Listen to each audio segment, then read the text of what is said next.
세상에는 차라리 몰랐으면 좋았을 고통이 있습니다. 사랑하는 사람을 잃는 것, 특히 자식을 먼저 보내는 것만큼 깊은 상처는 없겠죠. 제 시간은 5년 전 그날에 멈춰버렸습니다. 매일이 잿빛이었고 숨 쉬는 것조차 버거웠습니다. 하지만 운명은 때로 가장 어두운 절망의 끝에서 예상치 못한 빛을 보여주기도 합니다. 이것은 제 아들의 무덤 앞에서 시작된 눈물과 희망이 뒤섞인 제 인생의 두 번째 이야기입니다. 끝까지 함께 해주시길 바랍니다. 제 이름은 박서연입니다. 5년 전까지만 해도 저는 평범한 행복을 누리던 여자였습니다. 서울 마포구의 작은 아파트에서 남편과 외아들 민준이와 함께 살았죠. 민준이는 제 세상의 중심이었습니다. 환하게 웃는 얼굴, 씩씩한 목소리, 따뜻한 마음씨를 가진 아이였죠. 하지만 16살, 가장 꽃다운 나이에 민준이는 설악산으로 떠난 학교 등반 여행에서 실족 사고로 세상을 떠났습니다. 그날 이후 제 세상은 무너져 내렸습니다. 남편은 아들을 지키지 못했다며 저를 원망했고 결국 짐을 싸서 떠나버렸습니다. 친구들은 위로의 말을 건넸지만 그들의 평온한 일상은 제게 더 큰 상실감만 안겨주었습니다. 저는 스스로를 세상과 단절시켰고 텅 빈 집에서 아들의 그림자만을 붙잡고 살아왔습니다. 오늘도 제 발걸음은 파주 용미리 묘지로 향했습니다. 5년이라는 시간이 흘렀지만 아들 민준이의 얼굴은 어제 일처럼 선명합니다. 차가운 비가 추적추적 내리는 늦가을의 오후, 제 손에 들린 국화꽃 다발 위로 빗방울이 맺혔습니다. 아들의 이름 석자가 새겨진 비석 앞에 서자 심장이 얼음장처럼 차갑게 식어내리는 기분이었습니다. 민준아, 엄마 왔어. 잘 지내고 있니? 목소리는 나오지 않았습니다. 그저 입술만 달싹일 뿐이었죠. 빗물인지 눈물인지 모를 액체가 뺨을 타고 흘러내렸습니다. 주변은 온통 정적에 휩싸여 있었고 젖은 흙냄새와 비에 젖은 풀냄새만이 코끝을 스쳤습니다. 저는 매주 이곳을 찾았지만 올 때마다 가슴에 구멍이 뚫리는 듯한 고통은 조금도 무뎌지지 않았습니다. 이 차가운 땅 아래에 내 아들이 잠들어 있다는 사실을 받아들이는 것은 여전히 불가능한 일이었습니다. 집으로 돌아오는 버스 창밖으로 스쳐 지나가는 풍경은 온통 잿빛이었습니다. 사람들은 저마다의 목적지를 향해 바쁘게 움직이고 있었지만 제게는 갈 곳이 없었습니다. 텅 빈 아파트 현관문을 열자 싸늘한 공기가 저를 맞았습니다. 불도 켜지 않은 채 저는 민준이의 방 문고리를 잡았습니다. 5년 동안 단 한 번도 정리하지 못한 곳. 아들이 떠나던 날 아침의 모습 그대로였습니다. 책상 위에는 읽다만 책이 펼쳐져 있었고 의제는 교복 재킷이 아무렇게나 걸려 있었습니다. 방 안에는 희미하게 아들의 채취가 남아있는 것만 같아 저는 차마 그 흔적들을 지울 수가 없었습니다. 숨을 깊게 들이쉬자 먼지와 슬픔이 뒤섞인 냄새가 폐부 깊숙이 파고들었습니다. 저는 그곳에 들어갈 용기가 나지 않아 문 밖에서 한참을 서성였습니다. 저 문을 여는 순간 아들이 없다는 현실이 더 잔인하게 다가올 것만 같았습니다. 그러다 문득 더 이상 이렇게 살 수는 없다는 생각이 들었습니다. 언제까지 과거에 갇혀 있을 것인가?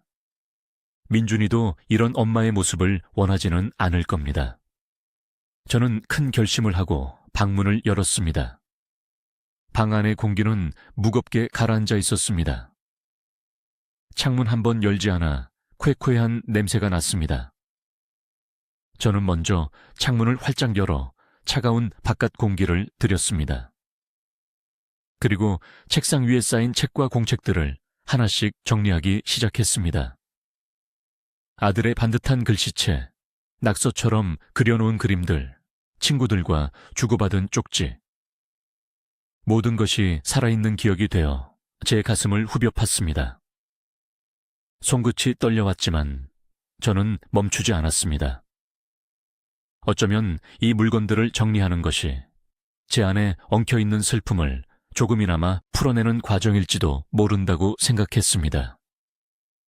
이 방을 정리하고 나면 아주 조금이라도 앞으로 나아갈 수 있을지도 모른다는 신락 같은 희망을 품었습니다. 책장 가장 아래 칸, 앨범들 사이에 꽂혀 있던 낡은 스케치북 하나가 눈에 띄었습니다. 민준이가 초등학생 때 쓰던 것이었습니다. 무심코 스케치북을 펼친 순간 저는 숨을 멈췄습니다.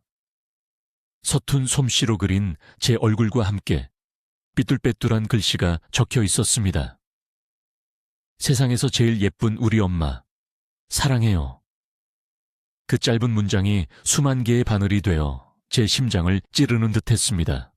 손에서 힘이 풀리며 스케치북이 바닥으로 떨어졌습니다. 잊고 있던, 아니 잊으려고 애썼던 행복했던 순간들이 파도처럼 밀려왔습니다. 엄마, 사랑해요 라며 제 목을 감싸 안던 작은 아들의 온기가 생생하게 느껴졌습니다. 저는 그 자리에 주저앉아 목 놓아 울었습니다. 지난 5년간 억지로 눌러왔던 모든 감정이 한꺼번에 터져 나왔습니다.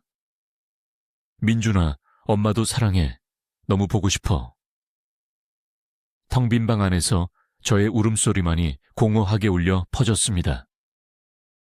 그렇게 얼마나 울었을까요? 눈물로 흐릿해진 시야 너머로 방 한구석에 놓인 등산 가방이 보였습니다. 5년 전 민준이가 마지막 여행을 떠날 때 메고 갔던 가방이었습니다. 저는 홀린 듯 가방으로 다가가 지퍼를 열었습니다. 안에는 여벌의 옷가지와 세면도구, 그리고 작은 구급상자가 들어있었습니다. 하나하나 아들의 물건을 만지자 그날 아침의 대화가 귓가에 생생하게 맴돌았습니다. 엄마, 너무 걱정 마세요. 저 이제 다 컸어요. 라며 쑥스러운 듯 웃던 아들의 얼굴. 그래도 조심해야지. 다치지 말고 친구들이랑 싸우지도 말고. 제가 끝없이 잔소리를 늘어놓자. 알았어요, 엄마. 다녀와서 다 얘기해 줄게요. 라며 저를 꼭 안아주었죠. 그것이 마지막 포옹이 될 줄은 꿈에도 몰랐습니다. 저는 아들의 옷을 가슴에 품고 오열했습니다. 지켜주지 못했다는 죄책감과 그리움이 온몸을 짓눌렀습니다. 시간은 모든 것을 치유해준다는 말은 거짓말이었습니다. 잔인한 기억은 정확히 5년 전 그날 오후로 저를 데려갔습니다. 평소와 다름없이 저녁 식사를 준비하고 있을 때였습니다. 모르는 번호로 전화가 걸려왔습니다. 김민준 학생 어머니 되시죠? 차분하지만 다급한 남자의 목소리. 민준이의 담임 선생님이었습니다. 네, 맞는데요. 무슨 일이시죠? 심장이 철렁 내려앉았습니다. 어머님, 지금 침착하게 들으셔야 합니다. 그 한마디에 세상이 무너지는 것 같았습니다. 선생님은 떨리는 목소리로 설악산 등반 중 민준이가 발을 헛디뎌 절벽 아래로 추락했다고 말했습니다. 머릿속이 하얗게 변했습니다. 수화기를 든 손이 부들부들 떨렸습니다. 아니요, 그럴 리가 없어요. 우리 민준이가요, 거짓말이죠. 현실을 부정하며 소리쳤지만 수화기 너머로 들려오는 침묵은 끔찍한 진실을 확인시켜줄 뿐이었습니다. 그 순간 제 삶의 모든 색깔이 사라져버렸습니다. 그 후의 기억은 조각난 필름처럼 드문드문 떠오릅니다. 병원 연간실의 차가운 공기, 하얀 천에 덮여있던 아들의 작은 몸, 그리고 남편의 절규. 그는 제 멱살을 잡고 소리쳤습니다. 당신이 그깟 등산 여행만 허락하지 않았어도 당신 때문에 민준이가 죽었어. 그의 눈에 서린 원망은 비수가 되어 제 심장에 박혔습니다. 저 역시 스스로를 끝없이 원망하고 있었기에 아무런 변명도 할 수 없었습니다. 장례식 내내 저는 인형처럼 멍하니 앉아 있었습니다. 수많은 조문객이 오갔지만 그들의 위로는 제 귀에 들리지 않았습니다. 민준이가 없는 세상은 의미가 없었습니다. 장례가 끝나고 며칠 뒤 남편은 말없이 짐을 쌌습니다. 그의 마지막 뒷모습은 차갑고 단호했습니다. 그렇게 저는 아들과 남편을 동시에 잃고 텅 빈 세상에 홀로 남겨졌습니다. 시간이 흐르면서 친구들의 연락도 뜸해졌습니다. 처음에는 걱정스러운 마음에 집으로 찾아오기도 했지만 웃음도 감정도 잃어버린 저를 대하는 것을 모두들 힘들어했습니다. 자식 이야기를 꺼내기 미안해했고 평범한 일상의 대화조차 제 앞에서는 조심스러워했습니다. 저는 그들의 배려가 오히려 더 큰 벽처럼 느껴졌습니다. 결국 저는 모든 인간관계를 끊어냈습니다. 혼자가 편했습니다. 슬픔을 나누는 것은 또 다른 고통을 낳을 뿐이라고 생각했죠. 생계를 위해 작은 회사의 자료실 관리직으로 들어갔습니다. 사람들과 부딪힐 일이 거의 없는 조용한 곳이었습니다. 하루 종일 먼지 쌓인 서류와 씨름하며 기계처럼 일했습니다. 퇴근 후에는 곧장 집으로 돌아와 민준이의 방문 앞에 앉아 아들과 대화하는 것이 유일한 일과였습니다. 제 삶은 살아있는 것이 아니라 그저 연명하는 것에 가까웠습니다. 그러던 어느 날 회사에서 구조조정 통보를 받았습니다. 제 이름도 명단에 포함되어 있었습니다. 박서연 씨, 그동안 수고 많으셨습니다. 부장의 무미건조한 한마디가 제 마지막 희망의 끈을 끊어버리는 것 같았습니다.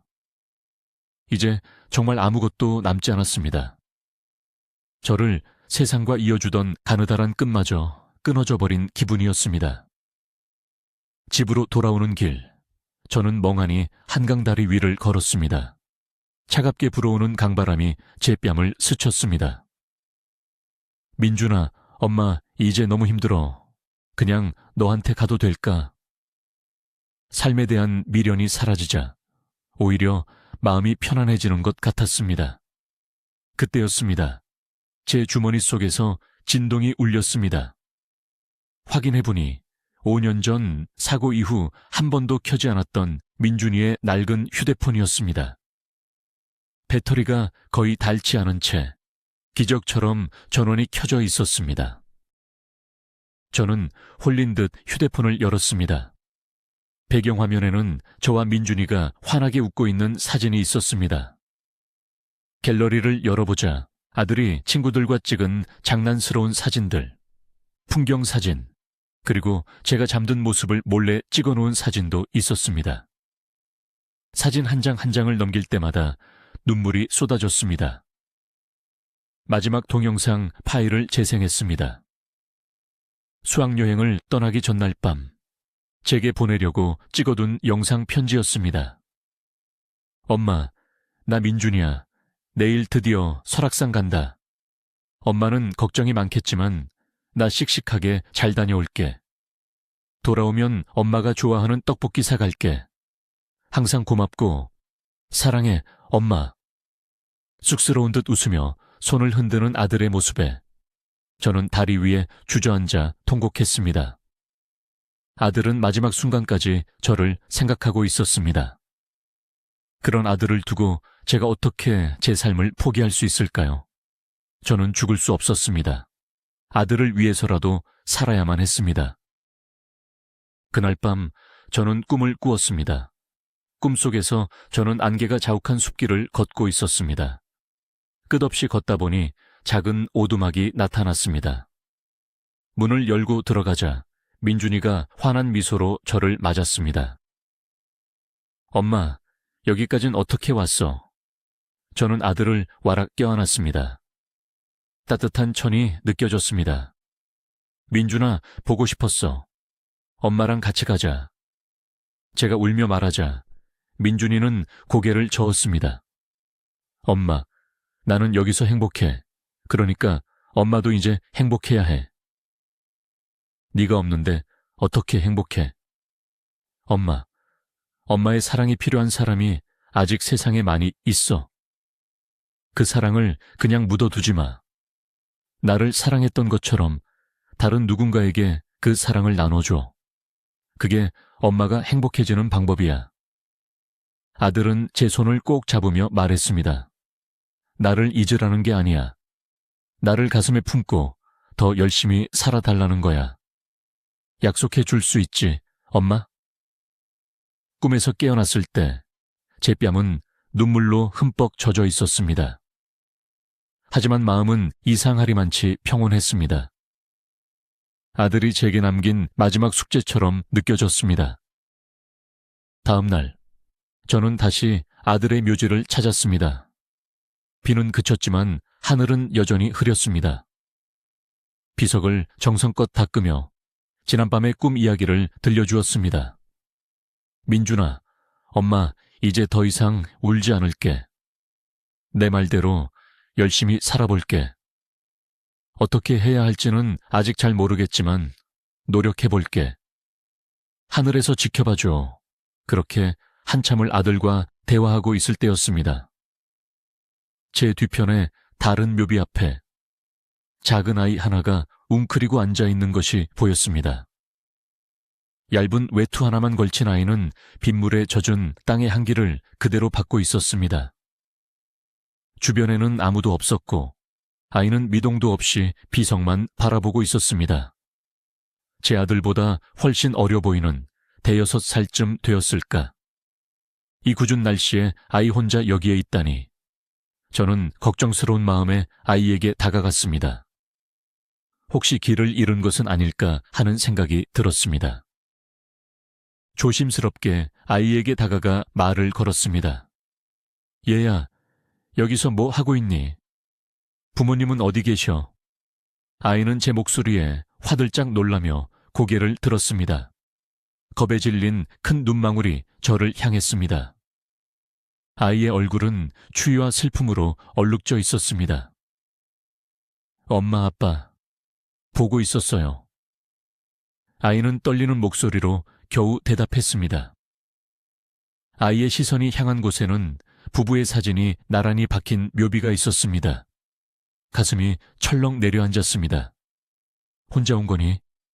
이렇게 추운데 감기 걸리겠다. 일어나렴.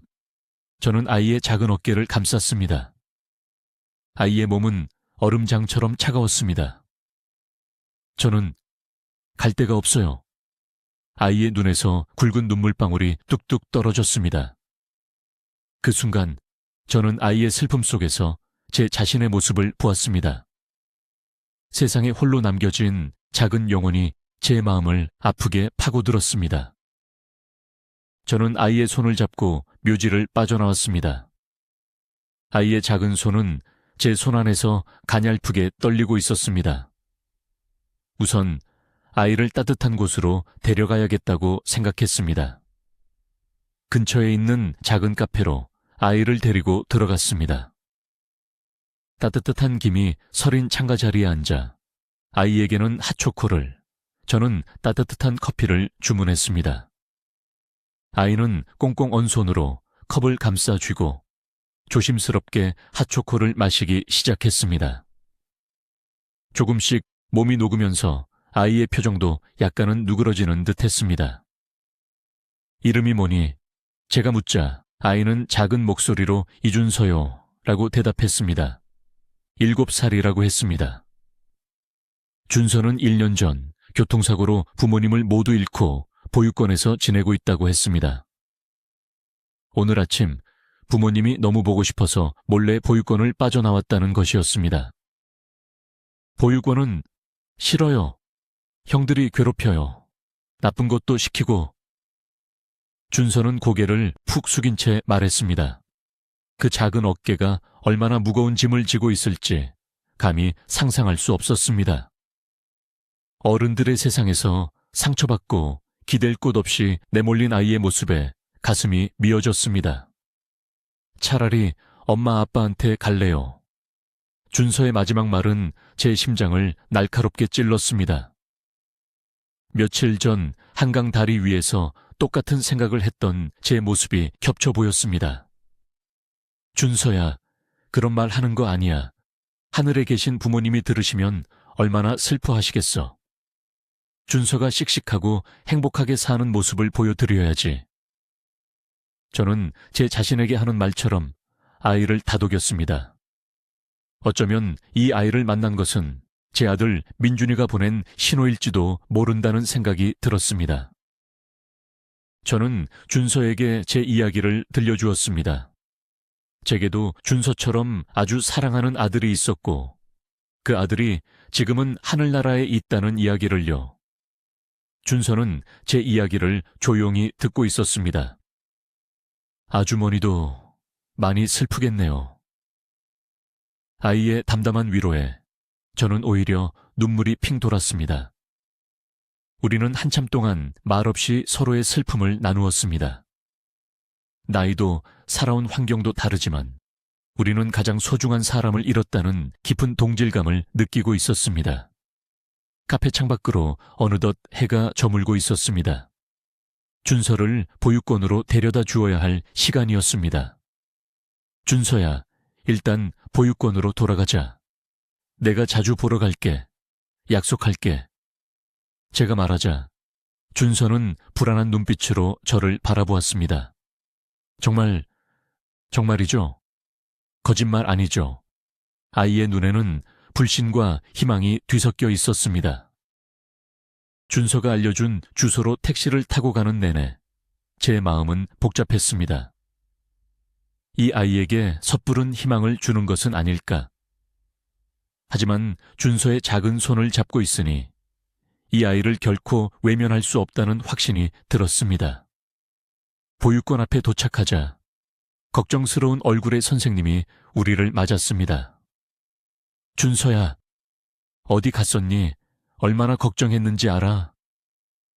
선생님은 준서를 보자마자 와락 껴안았습니다.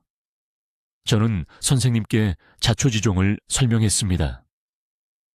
묘지에 혼자 있던 아이를 발견했고 걱정되어 함께 왔다고요. 제 이야기를 들은 선생님은 제게 연신 고개를 숙이며 감사 인사를 했습니다. 준서는 제 옷자락을 꼭 붙잡은 채 놓아주지 않았습니다. 그 작은 손길이 제게 무거운 책임감을 안겨주었습니다. 보육원 원장 선생님과의 면담이 이어졌습니다. 저는 준서를 정기적으로 만나고 싶다는 뜻을 밝혔습니다. 더 나아가 제가 준서의 위탁모가 되거나 입양할 수 있는 방법은 없는지 조심스럽게 물었습니다. 제 갑작스러운 제안에 원장님은 놀란 표정이었지만 이내 차분하게 절차에 대해 설명해 주었습니다. 어머님 같은 분이 준서에게 관심을 가져주시니 정말 감사합니다. 하지만 입양 절차는 생각보다 복잡하고 까다롭습니다.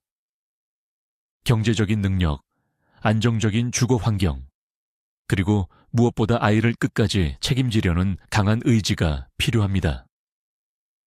원장님의 말은 현실의 벽이 얼마나 높은지를 실감하게 했습니다. 저는 직장도 잃은 상태였고 심리적으로도 완전히 안정되지 않았습니다. 하지만 저는 포기하고 싶지 않았습니다. 준서를 만난 후 제 삶의 처음으로 목표라는 것이 생겼기 때문입니다. 집으로 돌아온 저는 곧바로 행동에 나섰습니다. 가장 시급한 것은 안정적인 직장을 구하는 것이었습니다. 인터넷 구인 사이트를 뒤지고 예전 동료들에게도 연락을 돌렸습니다. 며칠 동안 수십 군데에 이력서를 넣었지만 제 나이와 경력 단절은 큰 약점이었습니다. 면접에서 번번이 고배를 마셨습니다. 초조함과 불안감이 엄습했지만 그때마다 준서의 얼굴을 떠올렸습니다. 그리고 제 아들 민준이의 마지막 목소리를 생각했습니다. 엄마, 행복해야 해. 포기할 수 없었습니다. 저는 아들과의 약속을, 그리고 준서와의 약속을 반드시 지켜야만 했습니다. 매일 밤 저는 민준이의 사진을 보며 다짐했습니다. 민준아, 엄마 잘할 수 있게 힘을 줘. 그리고 신기하게도 그럴 때마다 다시 일어설 용기가 생겨났습니다. 그러던 어느 날 기적 같은 전화 한 통을 받았습니다. 예전에 저를 해고했던 상사였습니다.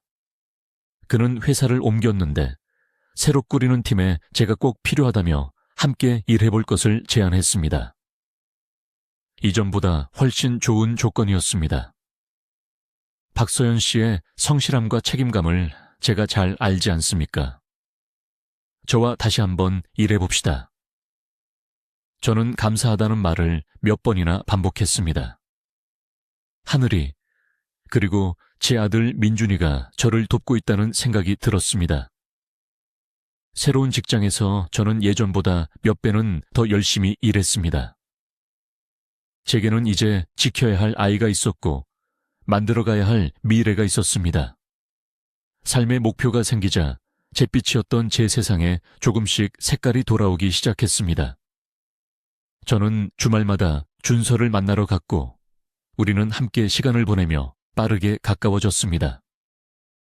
몇 달 후 저는 정식으로 입양 절차를 밟기 시작했습니다. 필요한 서류를 준비하고 여러 차례의 가정방문 심사와 면담을 거쳤습니다. 그 과정은 결코 순탄치 않았습니다. 혼자 아이를 키워야 한다는 점, 그리고 아들을 잃은 제 과거가 때로는 편견의 대상이 되기도 했습니다. 하지만 저는 흔들리지 않았습니다. 제 진심은 결국 통할 것이라고 믿었습니다. 준서 역시 저와의 만남을 손꼽아 기다렸습니다. 주말이 되어 제가 보육원에 데리러 가면 준서는 세상에서 가장 행복한 얼굴로 달려와 제 품에 안겼습니다. 우리는 함께 공원에 가고 영화를 보고 맛있는 음식을 먹으며 평범하지만 소중한 추억들을 쌓아갔습니다.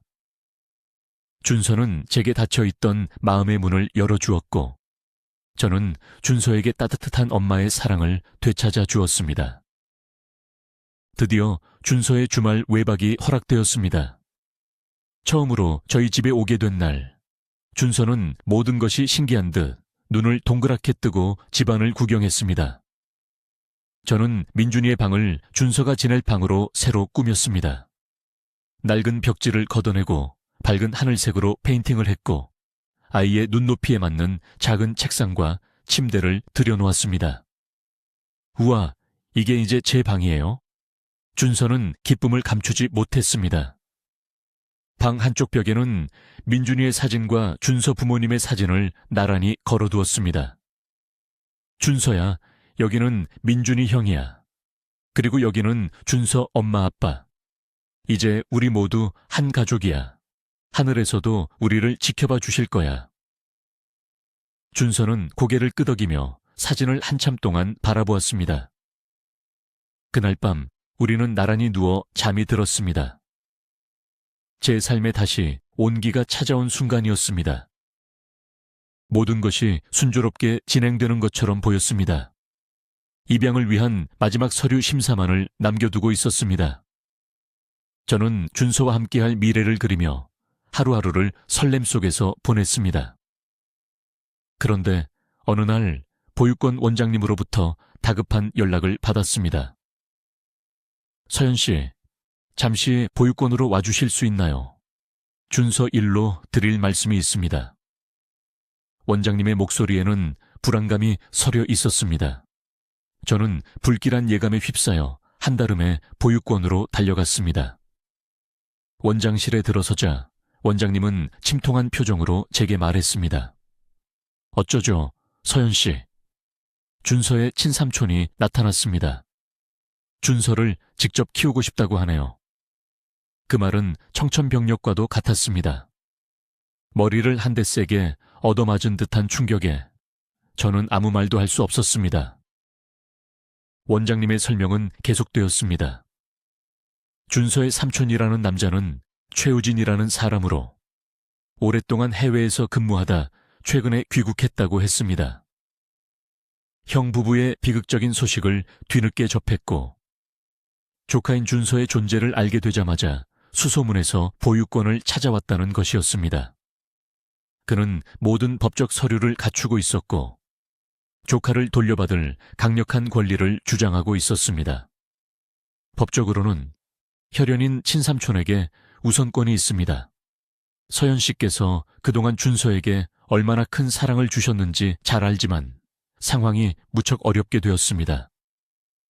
원장님은 미안한 듯 고개를 숙였습니다. 저는 눈앞이 캄캄해졌습니다. 이제 막 찾은 희망이, 제 행복이 다시 산산조각 나는 것 같았습니다. 왜 제게는 항상 이런 시련만 찾아오는 걸까요? 원망과 절망이 온몸을 휘감았습니다. 그날 저는 준서를 만나지 못하고 집으로 돌아와야 했습니다. 아이에게 혼란을 줄 수 있다는 이유에서였습니다.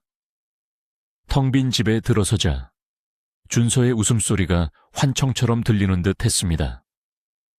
준서를 위해 준비했던 장난감, 함께 읽으려고 사둔 동화책, 새로 산 옷가지들이 제 마음을 더욱 아프게 했습니다.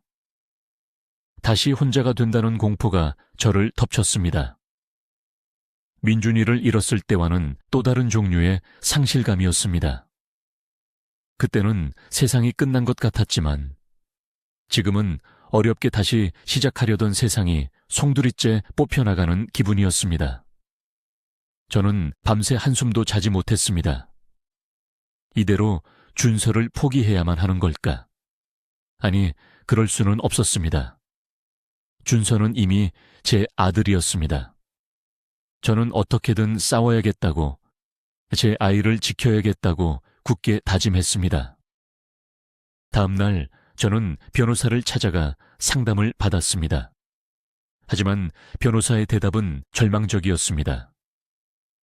특별한 결격 사유가 없는 한 친족에게 양육 우선권이 있다는 법조항을 뒤집기는 어렵다는 것이었습니다. 아이의 의사가 가장 중요하지 않나요? 준서는 저와 함께 살고 싶어 할 거예요.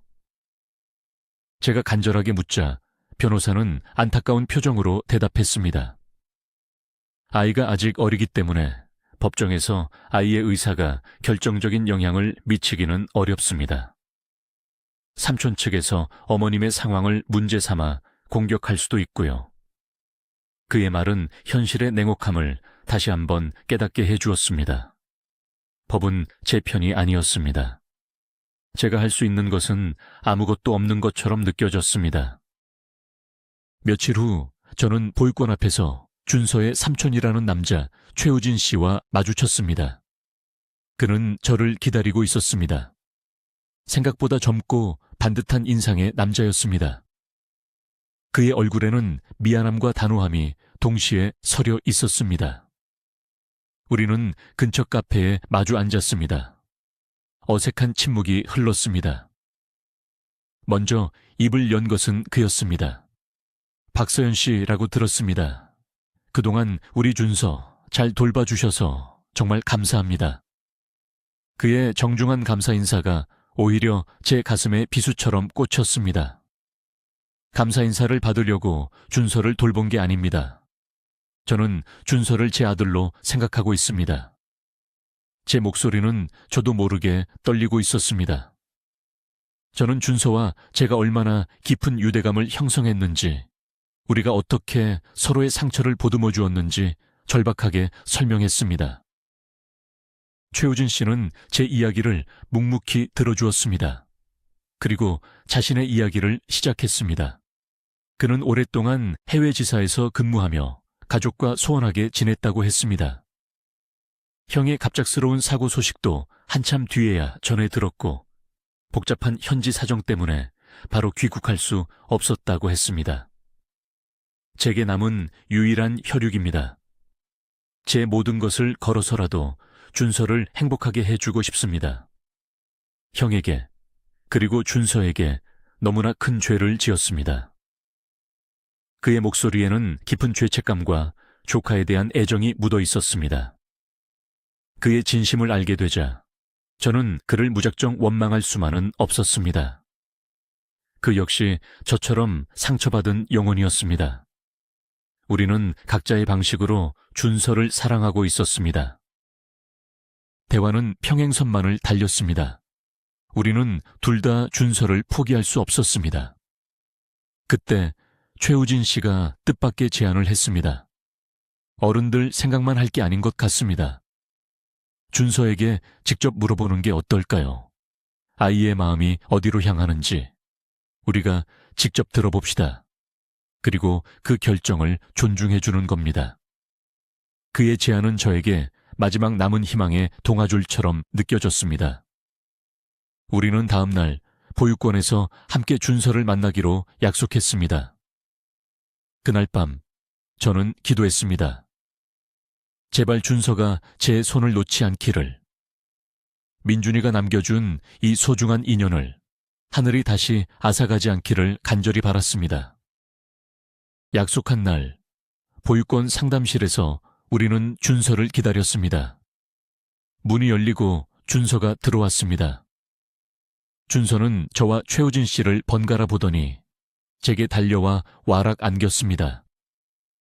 아주머니, 보고 싶었어요. 아이의 작은 몸이 가늘게 떨리고 있었습니다. 저는 준서를 꼭 껴안아 주었습니다. 잠시 후 우리는 준서를 가운데에 앉히고 어렵게 이야기를 꺼냈습니다. 준서야, 여기는 너의 친삼촌이란다. 그리고 여기는 아주머니고 우리 둘 다 준서를 아주 많이 사랑해. 그래서 준서와 함께 살고 싶어. 준서는 누구와 함께 살고 싶니? 아이에게 너무나 가혹한 질문이라는 것을 알면서도 우리는 물을 수밖에 없었습니다. 준서는 큰 눈을 끔뻑이며 우리 둘을 바라보았습니다. 아이의 얼굴에 당혹감과 슬픔이 어렸습니다. 작은 입술을 달싹이던 준서의 눈에서 이내 굵은 눈물이 흘러내렸습니다. 모르겠어요. 저는 그냥 다 같이 살면 안 돼요. 아이의 순수한 외침에 저와 최우진 씨는 할 말을 잃었습니다. 우리는 아이에게 선택을 강요하는 잔인한 어른일 뿐이었습니다. 준서의 울음 섞인 한마디는 우리 두 사람에게 큰 깨달음을 주었습니다. 우리는 각자의 상처와 욕심으로 아이를 더 힘들게 하고 있었습니다. 그날 이후 저와 최우진 씨는 여러 번 만나 깊은 대화를 나누었습니다. 우리는 준서에게 가장 좋은 것이 무엇일지 함께 고민하기 시작했습니다. 그리고 마침내 우리는 하나의 결론에 도달했습니다. 그것은 바로 준서의 말처럼 다 같이 사는 것이었습니다. 처음에는 막막했지만 우리는 불가능해 보이는 계획을 하나씩 실행에 옮겼습니다.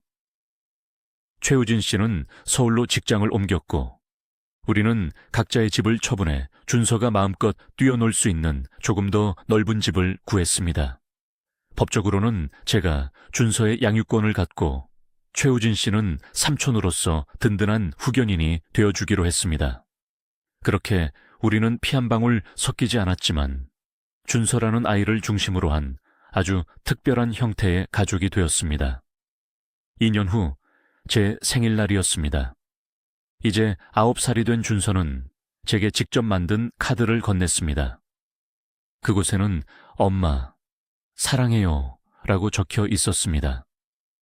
민준이가 남기고 간 그 말과 똑같은 문장이었습니다.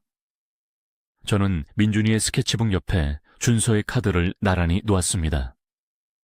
멈춰 있던 제 시간이 다시 흐르기 시작한 순간이었습니다. 이제 저는 더 이상 혼자가 아닙니다. 제 곁에는 사랑하는 아들 준서와 든든한 가족이 된 우진 씨가 있습니다. 하늘에 있는 민준이도 우리의 모습을 보며 행복하게 웃고 있을 거라 믿습니다. 제 이야기가 여러분께 작은 위로와 희망이 되었기를 바랍니다. 영상이 마음에 드셨다면 구독과 좋아요, 그리고 따뜻한 댓글 하나를 남겨주세요. 여러분의 삶에도 예기치 못한 기적이 찾아오기를 기원합니다. 혹시 여러분에게도 삶의 방향을 바꿔놓은 운명적인 만남이 있었나요?